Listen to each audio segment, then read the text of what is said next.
तो हेलो दोस्तों, स्वागत है आप सभी लोगों का हमारे यूट्यूब चैनल सम्राट अकेडमी में। तो दोस्तों, मेरा नाम आकाश। स्टूडेंट महातांडव सीरीज में आप लोगों को दिल से धन्यवाद देना चाहूँगा। और स्टूडेंट महातांडव सीरीज आज मैं लेकर आ गया हूँ विज्ञान का क्लास चौथा, ठीक है। और महातांडव सीरीज क्लास फर्स्ट और class second and class third नहीं देखे हैं तो डिस्क्रिप्शन में लिंक लाइनिंग से मिल जा रहा, लाइनिंग बाई लाइनिंग, आप उसको देख लीजिए। अगर सबका हर एक सब्जेक्ट का देखना चाहते हैं इसका महातांडव सीरीज तो चैनल के प्लेलिस्ट पे चले जाइए, वहाँ पे लिखा होगा महातांडव सीरीज 2021 बोर्ड एग्जाम, ठीक है। उस पर क्लिक करेंगे, सभी वीडियोस मिल जाएंगे, वहां से देख लीजिए। जैसा कि आप लोग जानते हैं, एक महीने का टारगेट मैं रखा हूं महातांडव सीरीज का, जो कि 90% आपको दिलाएगा, 100% डेफिनेटली दिलाएगा। एक भी क्लासेस आपको छोड़ के जाना नहीं है स्टूडेंट, और सभी जो भी क्वेश्चन है सबको तैयार करके जाना, समझ रहे हैं। चलिए, क्लास चौथा आज हम विज्ञान का स्टार्ट करने वाले हैं और आज के महत्वपूर्ण प्रश्न देखने वाले हैं। तो स्टूडेंट, अगर वीडियो आपको लाइक नहीं किया तो प्लीज़ वीडियो को भी लाइक कर दीजिए, चैनल पर नहीं तो प्लीज़ चैनल को भी सब्सक्राइब कर लीजिए स्टूडेंट, और बेल आइकन को भी प्रेस कर लीजिए। चलिए, आज की वीडियो हम प्रारंभ करने वाले हैं और सबसे पहले हम बहुविकल्पीय महत्वपूर्ण प्रश्न देखने वाले हैं स्टूडेंट। और पहला प्रश्न आ गया जो कि आपकी स्क्रीन पे बहुत ही ज़्यादा महत्वपूर्ण प्रश्न है। इसका उत्तर आप लोग दीजिए कि इसका सही उत्तर क्या होगा, ठीक है। पहला क्वेश्चन से करा है कि धावन सोडा का रासायनिक सूत्र है, बहुत ही ज़्यादा मोस्ट पॉपुलर प्रश्न है। इसका उत्तर आप लोगों को किसी कीमत पे देना पड़ेगा। चलिए, कमेंट कीजिए आप लोग कि धावन सोडा का रासायनिक सूत्र है NaHCO3 है कि Na2CO3 10H2O है कि CaOHCl2 कि NaOH है, बताइए इसमें से धावन सोडा का रासायनिक सूत्र क्या होगा स्टूडेंट। तो चलिए, मैं सही आंसर आप लोगों को बता देता हूँ, आप लोग मिला लीजिएगा। तो धावन सोडा का रासायनिक सूत्र होता है कि Na2CO3 10H2O होता है स्टूडेंट। ऑप्शन 20 क्वेश्चन का क्या हो जाएगा सही आंसर। चलिए, आगे बढ़ चलते हैं। इस प्रश्न को आपने उत्तर सही दिया होगा, मुझे पूरा उम्मीद है। और मैं बढ़ूंगा अगले प्रश्न की ओर, प्रश्न नंबर दूसरे की ओर। प्रश्न नंबर दूसरा आपकी स्क्रीन पे आ गया, जो बहुत ज़्यादा महत्वपूर्ण प्रश्न है।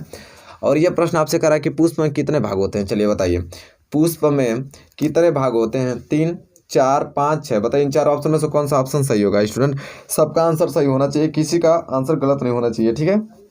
बताइए पुष्प में कितने भाग होते हैं। चलिए, मैं सही आंसर बता देता हूँ, आप लोग मिला लीजिएगा। तो पुष्प में कितने भाग होते हैं स्टूडेंट? 4 होते हैं, ठीक है। ऑप्शन 20 क्वेश्चन का क्या हो जाएगा सही आंसर हो जाएगा, ठीक है। चलिए, ये क्वेश्चन नंबर दूसरा जो कि बहुत ही ज़्यादा महत्वपूर्ण प्रश्न है, उम्मीद करता हूँ कि आपने नोट कर लिया इसको। क्वेश्चन नंबर तीसरे के ऊपर चलते हैं। क्वेश्चन नंबर तीसरा स्टूडेंट ये कह रहा है कि समतल दर्पण की फोकस दूरी होती है। चलिए बताइए आप लोगों की समतल दर्पण की फोकस दूरी कितनी होती है स्टूडेंट। शून्य होती है कि अनंत होती है कि 25 सेंटीमीटर होती है कि -25 सेंटीमीटर होता है। बहुत ही ज़्यादा मोस्ट इंपॉर्टेंट है। कह रहा है समतल दर्पण, दर्पण को देखिए कौन सा कह रहा है, समतल दर्पण। समतल दर्पण की फोकस दूरी कितनी होती है। चलिए, मैं इसका आंसर आपको बताता हूँ, आप लोग मिलाइए। तो समतल दर्पण की जो फोकस दूरी होती है वो अनंत होता है। क्या होता है? अनंत होता है। ऑप्शन 20 क्वेश्चन का क्या हो जाएगा सही आंसर हो जाएगा स्टूडेंट। उम्मीद करता हूँ क्वेश्चन नंबर तीसरा आपने नोट कर लिया है। क्वेश्चन नंबर चौथे की ओर बढ़ चलते हैं। क्वेश्चन नंबर चौथा बहुत ही ज्यादा मोस्ट इंपॉर्टेंट क्वेश्चन है। एक प्रोटॉन पर विद्युत आवेश की मात्रा होती है। प्रोटॉन दिया है, ठीक है। प्रोटॉन, एक प्रोटॉन पर विद्युत आवेश की मात्रा होती है 1.0 × 10⁻19 कूलाम, 6.25 × 10⁻19 कूलाम, 1.6 × 10⁻19 कूलाम की 1.6 × 10⁻19 कूलाम। चलिए बताइए इन चार ऑप्शनों में से कौन सा ऑप्शन सही होगा कि एक प्रोटॉन पर विद्युत आवेश की मात्रा होती है, ठीक है। बताइए, एक प्रोटॉन बहुत ही ज़्यादा मोस्ट इंपॉर्टेंट है। एक प्रोटॉन पर, चलिए मैं बता देता हूँ इसका आंसर कि एक प्रोटॉन पर विद्युत आवेश की मात्रा होती है 1.6 × 10⁻19 कूलाम होता है। ऑप्शन डी इस क्वेश्चन का क्या हो जाएगा सही आंसर हो जाएगा स्टूडेंट, ठीक है। चलिए, उम्मीद करता हूँ क्वेश्चन नंबर चौथा क्लियर हो गया है। क्वेश्चन नंबर 5वें की ओर बढ़ चलते हैं। चलिए स्टूडेंट, क्वेश्चन नंबर 5वां देखिए, जो कि बहुत ही ज़्यादा महत्वपूर्ण प्रश्न है। क्वेश्चन नंबर 5वां देख लेते हैं। क्या रहा है कि जीवाश्म ऊर्जा का स्रोत है। बताइए स्टूडेंट इसका सही आंसर क्या होगा। जीवाश्म ऊर्जा का स्रोत है, पवन ऊर्जा का कि सौर ऊर्जा का कि कोयला पेट्रोलियम का कि जल विद्युत का। बताइए इसका सही आंसर क्या होगा कि जो जीवाश्म है वह ऊर्जा का स्रोत होता है। किस ऊर्जा का स्रोत जीवाश्म ऊर्जा है, ठीक है। तो चलिए चार ऑप्शनों से बताइए कौन सा ऑप्शन सही होगा। मैं इसका सही आंसर आप लोग को बताने वाला हूँ। चलिए मिला लीजिए। तो जीवाश्म ऊर्जा का स्रोत है कोयला, जिसे पेट्रोलियम ही कहा जाता है, ठीक है। कोयला पेट्रोलियम, ये जो दो है चीज़ें वो जीवाश्म ऊर्जा के स्रोत हैं। चलिए, उम्मीद करता हूँ कि क्लियर हो गया है क्वेश्चन नंबर 5वां। और हम कुछ मोस्ट इंपॉर्टेंट आप देखेंगे अति लघु उत्तरीय महत्वपूर्ण प्रश्न, जो कि बहुत ही ज़्यादा रिपीटेड क्वेश्चन है, उसको किसी कीमत पे आपको तैयार करके जाना है। 2021 बोर्ड एग्जाम में बहुत ही ज़्यादा चांस है जो उन क्वेश्चनों को आने का। चलिए, क्वेश्चन नंबर फर्स्ट डिस्कस कर लेते हैं, जो कि बहुत ही ज़्यादा महत्वपूर्ण प्रश्न है। क्वेश्चन नंबर फर्स्ट स्टूडेंट यह है, कह रहा है कि कॉपर मैट क्या है। देखिए स्टूडेंट, बहुत ही ज़्यादा महत्वपूर्ण प्रश्न पहला है, कॉपर मैट क्या है। अब कॉपर मैट क्या है तो चलिए उत्तर देख लेते हैं। तो हम लोग उत्तर देंगे स्टूडेंट कि कॉपर धातु के निष्कर्षण प्रक्रम में क्यूप्रस सल्फाइड और फेरस सल्फाइड का गलित मिश्रण प्राप्त होता है जिसे मैट कहते हैं। तो मैट किसे कहते हैं? तो कॉपर धातु के निष्कर्षण प्रक्रम में जो क्यूप्रस सल्फाइड और फेरस सल्फाइड का गलित मिश्रण, क्या है? गलित मिश्रण के गलने पर जो मिश्रण बनता है और जो मिश्रण प्राप्त होता है उसी को हम क्या कहते हैं? मैट कहते हैं स्टूडेंट। ठीक है, तो कॉपर मैट आपको तो क्लियर हो गया होगा क्वेश्चन नंबर पहला, नो डाउट आपको होगा क्वेश्चन नंबर पहले में। ठीक है स्टूडेंट, चलिए क्वेश्चन नंबर पहला क्लियर हो गया है, तो क्वेश्चन नंबर दूसरे की ओर बढ़ चलते हैं स्टूडेंट। और क्वेश्चन नंबर दूसरा देखिए बहुत ही ज़्यादा मोस्ट इंपॉर्टेंट है।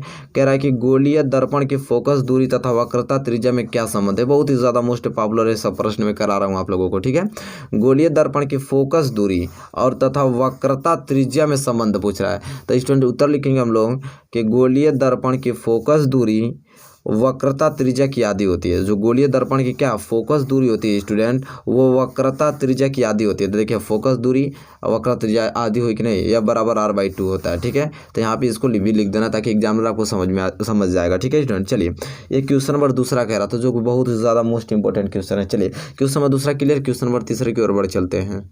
चलिए स्टूडेंट क्वेश्चन नंबर तीसरा देखिए बहुत ही ज़्यादा महत्वपूर्ण प्रश्न है क्वेश्चन नंबर तीसरा। और क्वेश्चन नंबर तीसरा स्टूडेंट ये कह रहा है कि प्रयोगशाला में सर्वप्रथम किस कार्बनिक यौगिकों का निर्माण हुआ था, इसका नाम व सूत्र दीजिए। देखिए बहुत ही ज़्यादा प्रयोगशाला में करा, प्रयोगशाला में सर्वप्रथम किस कार्बनिक प्रयौगिकों का निर्माण हुआ था, इसका नाम और सूत्र लिखना था। किसका? यूरिया का निर्माण हुआ था। इसका सूत्र है NH2CONS2। ठीक है, ये आपका इसका रासायनिक सूत्र है स्टूडेंट। ठीक है, बहुत ही ज़्यादा पॉपुलर महत्वपूर्ण प्रश्न है, इसको याद करके जाना आपको। क्वेश्चन नंबर तीसरा क्लियर। क्वेश्चन नंबर चौथा देखिए स्टूडेंट कह रहा है कि पल्मोनरी धमनी में किस प्रकार का रुधिर पाया जाता है और क्यों पाया जाता है? बहुत ही ज़्यादा मोस्ट इंपॉर्टेंट क्वेश्चन है। चलिए तो इसका आंसर हम लोग लिखेंगे कि पल्मोनरी धमनी हृदय से रुधिर फेफड़ों में ले जाती है। हृदय से रुधिर को किस में ले जाती है? फेफड़ों में ले जाती है। अतः इसमें अशुद्ध रुधिर होता है। इसमें कौन सा रुधिर होता है? तो अशुद्ध रुधिर पाया जाता है इसमें। ठीक है, तो ये आपका पल्मोनरी धमनी में किस प्रकार का रुधिर पाया जाता है? तो अशुद्ध रुधिर पाया जाता है। क्यों पाया जाता है? इसलिए पाया जाता है क्योंकि वो हृदय से रुधिर को फेफड़ों में ले जाती है। ठीक है, पल्मोनरी धमनी। चलिए बहुत ही ज़्यादा मोस्ट इंपॉर्टेंट क्वेश्चन है। क्वेश्चन नंबर चौथा क्लियर हो गया स्टूडेंट। ठीक है, चलिए क्वेश्चन नंबर चौथा क्लियर। क्वेश्चन नंबर 5 की ओर चलते हैं। क्वेश्चन नंबर 5 जो कि बहुत ही ज़्यादा महत्वपूर्ण प्रश्न है। क्वेश्चन नंबर 5 कह रहा है कि ऐसे दो ऊर्जा स्रोतों के नाम लिखिए जिन्हें आप समाप्य मानते हैं, अपने चयन के लिए तर्क दीजिए। ऐसे दो ऊर्जा स्रोतों के नाम लिखना है जिन्हें हम क्या करते हैं? समाप्य मानते हैं, अपने चयन के लिए तर्क दीजिए। तो देखिए स्टूडेंट उत्तर क्या से लिखेंगे हम लोग कि कोयला और पेट्रोलियम ऊर्जा के समापन योग्य स्रोत हैं। कोयला और पेट्रोलियम ऊर्जा के समापन योग्य स्रोत हैं क्योंकि यदि वे पुनः स्थापित भी हो तो इस प्रक्रिया में लाखों वर्ष लग जाएंगे। बहुत ही ज़्यादा महत्वपूर्ण प्रश्न है, इसको किसी कीमत पे आपको तैयार करके जाना है स्टूडेंट। क्वेश्चन नंबर 5 को चलिए क्वेश्चन नंबर 5 के लिए आप तो इसे आप लोग को नोट करके याद करके किसी कीमत पे जाना है। चलिए तो इसे क्लियर हो गया तो चलिए हम लोग आगे बढ़ चलते हैं और आगे कुछ क्वेश्चंस को देखते हैं जो कि बहुत ही ज़्यादा महत्वपूर्ण प्रश्न है स्टूडेंट। चलिए स्टूडेंट देखिए अति लघुत्तरीय महत्वपूर्ण प्रश्न हम लोग देख लेते हैं स्टूडेंट। ठीक है, और अति लघुत्तरीय जो हम लोग अभी जस्ट देखें जो कि बहुत ही ज़्यादा महत्वपूर्ण प्रश्न था और इसे आपने बहुत अच्छे ढंग से नोट भी कर लिया स्टूडेंट। ये लघुत्तरीय महत्वपूर्ण प्रश्न है। ठीक है, उसको भी मैं ये लिख दिया हूँ। ये लघुत्तरीय महत्वपूर्ण प्रश्न है जो कि बहुत ही ज़्यादा महत्वपूर्ण प्रश्न है। अति लघुत्तरीय तो अभी जस्ट देखें हम लोग। देखिए ये क्वेश्चन पहला क्वेश्चन नोट कीजिए। कह रहा है कि कार्बन के 2 गुणधर्म कौन से हैं? कार्बन के 2 गुणधर्म कौन से हैं जिनके कारण हमारे चारों ओर कार्बन यौगिक की विशाल संख्या दिखाई देता है? बहुत ही ज़्यादा महत्वपूर्ण प्रश्न है। तो देखिए स्टूडेंट उत्तर क्या लिखेंगे इसका हम लोग कि कार्बन यौगिकों की बहुतायत के निम्नलिखित 2 कारण है। कौन से कारण है? 2 कारण मात्र। पहला कार्बन परमाणु कार्बन श्रृंखलन और दूसरा है कार्बन परमाणु की चतुसंयोजकता। ठीक है, तो आप देखिए ये दोनों लिखने के बाद उसके नीचे लिखना है कि श्रृंखलन कार्बन परमाणुओं का विशेष गुण होता है। श्रृंखलन जो होता है वो कार्बन परमाणुओं का क्या होता है?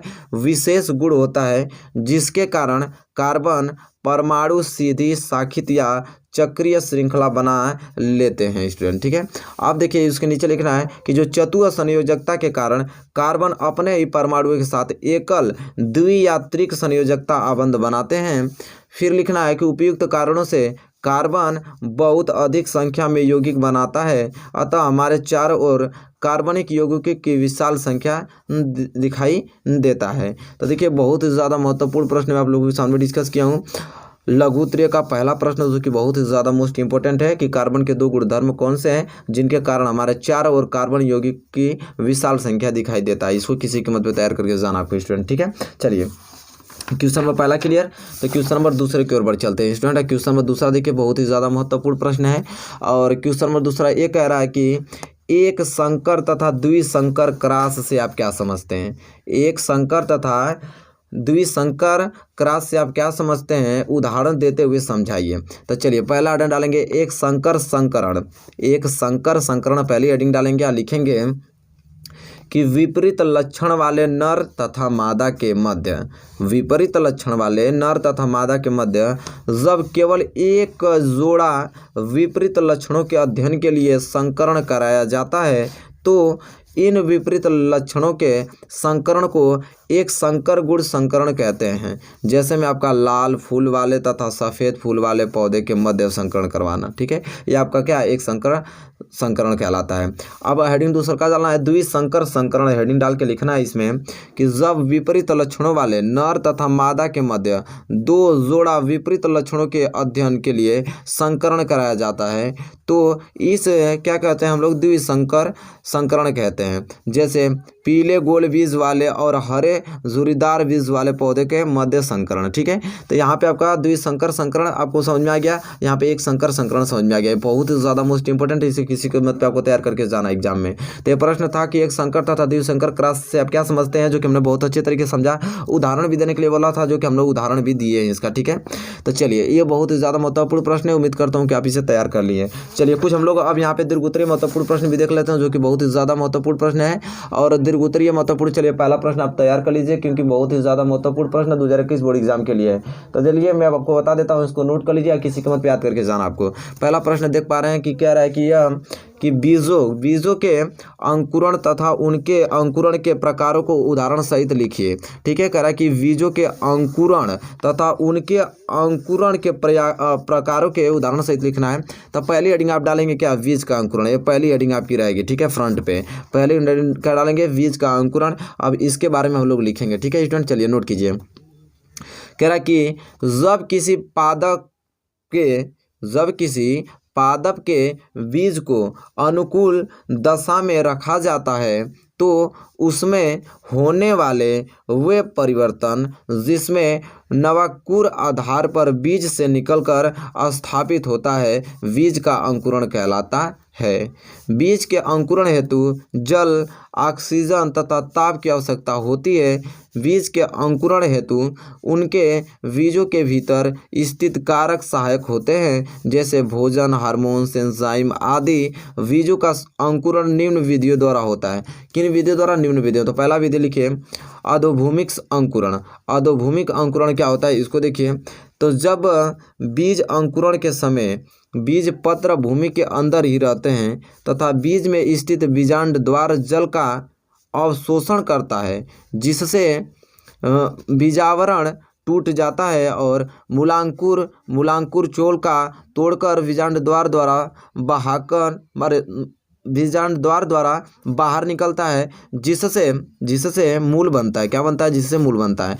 तो इस प्रकार के बीज अंकुरण की क्रिया को, इस प्रकार के बीज अंकुरण की यहाँ पे आपको लिखना पड़ेगा, उसी के नीचे क्रिया को अधोभूमिक अंकुरण कहते हैं। जैसे आपका मटर हुआ, चना हुआ, मक्का हुआ, साइकस हुआ।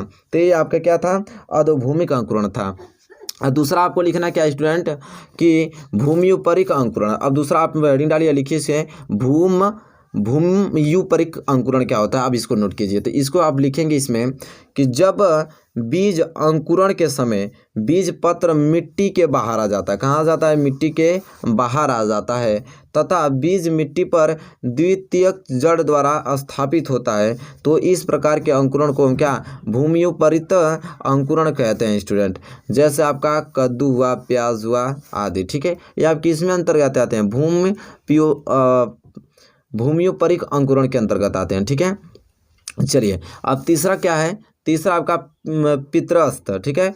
पित्रस्थ अंकुरण। अब पित्रस्थ अंकुरण क्या होता है इसको देख लेते हैं। तो इसमें आपको लिखना पड़ेगा कि मैनग्रोव पौधों में पितरस्थ अंकुरण एक विशिष्ट अनुकूलन है। प्रायः बीजों को अंकुरित होने के लिए ऑक्सीजन की आवश्यकता होती है। लवणीय दलदल में ऑक्सीजन की कमी होती है, अतः बीज मात्र पौधों पर फल के अंदर रहते हुए ही अंकुरित हो जाते हैं। इस गुण को पितरस्थ अंकुरण कहते हैं, जैसे आपका राइजोफोरा, सोनेरेसिया आदि।